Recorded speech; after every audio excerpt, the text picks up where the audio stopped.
স্থানীয় যশের মোহে আধুনিকতার সাথে তাল মেলাতে গিয়ে নিজেদের মাতৃভাষাকেই ভুলে যান। সেই অভিভাবককে যখন একজন বড় শিক্ষক বলা হচ্ছে, তখন বিপক্ষ থেকে শুরু করছি আজকের বক্তব্য। মাননীয় মডারেটর, উপস্থিত বিচারক মন্ডলী ও আমার প্রতিপক্ষের বন্ধুরা, সবাইকে আমার সালাম, আসসালামু আলাইকুম। আজকের বিতর্কের বিষয় শিক্ষাক্ষেত্রে বিদ্যালয় নয়, পরিবারের ভূমিকাই মুখ্য। মাননীয় মডারেটর, আমরা আমাদের দলে 3টি ক্ষেত্র দাঁড় করিয়েছি। আমাদের দলের প্রথম ক্ষেত্রটি হচ্ছে নিরক্ষরতা, পারিবারিক কাঠামো শিশুর ভবিষ্যৎ ধ্বংস করছে। মাননীয় মডারেটর, আমাদের প্রতিপক্ষের কথা শুনে মনে হচ্ছে তারা সেই 90-এর দশকের থেকে বিতর্কটি করছে, কারণ সেই সময় অধিকাংশ পরিবারই ছিল যৌথ পরিবার এবং একটি শিশু তার পরিবার থেকে মানবিক মূল্যবোধ সহ আরো অনেক কিছু শিক্ষা নিতে পারত। কিন্তু বর্তমান প্রেক্ষাপটে দাঁড়িয়ে 2025 সালে এসে তা আর সম্ভব না।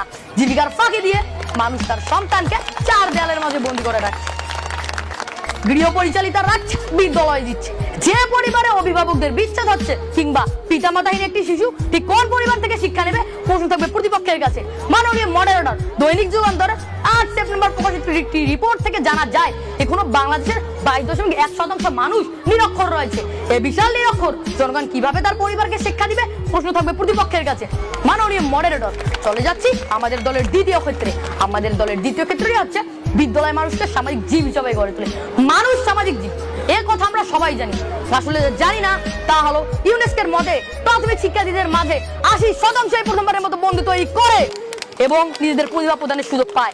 ডেইলি স্ট্যান্ডার্ড প্রতিবেদনে দেখা যায় আফ্রিকার ঘামায় নিয়মিত থাকা শিশুরা 2 গুণ বেশি সামাজিক যোগ্যতা অর্জন করে অনুপস্থিত শিক্ষার্থীদের তুলনায়। অর্থাৎ মাননীয় মডারেটর, বিদ্যালয় এমন একটি স্থান যেখানে শিশু তার প্রতিভা প্রদানের সুযোগ পায়, যেটা পরিবার তাকে দিতেই পারে না। তাই তো মোতাহার হোসেন চৌধুরী বলেছেন, আত্মপ্রকাশের সুযোগ যেখানে নেই সেখানে মুক্তি নেই। মাননীয় মডারেটর, চলে যাচ্ছি আমাদের দলের তৃতীয় ক্ষেত্রে। আমাদের দলের তৃতীয় ক্ষেত্রটি হচ্ছে শিক্ষাক্ষেত্রে বিদ্যালয়ের ভূমিকা গুরুত্বপূর্ণ। সেটা 2020 সালে 18 মার্চ কোভিড-19 হওয়ার পর অভিভাবকরা বুঝেছিল। মাননীয় মডারেটর, পরিবার শিক্ষার্থীকে কোনো ডিগ্রি দিতে পারে না, আর ডিগ্রি ছাড়া একটি শিক্ষার্থীর কোনো দাম নেই।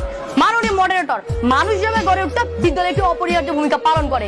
এটা শিশুকে বৌদ্ধিক, সামাজিক, শারীরিক বিকাশে সহায়তা করে। মাননীয় মডারেটর, বিদ্যালয় শিশুকে একটি কাঠামোগত পরিবেশ প্রদান করে যা পরিবার থেকে প্রদান করতেই পারে না। এর মাধ্যমে আরো একবার প্রমাণিত হয়ে যায় যে পরিবার নয়, বিদ্যালয়ের ভূমিকাই মুখ্য।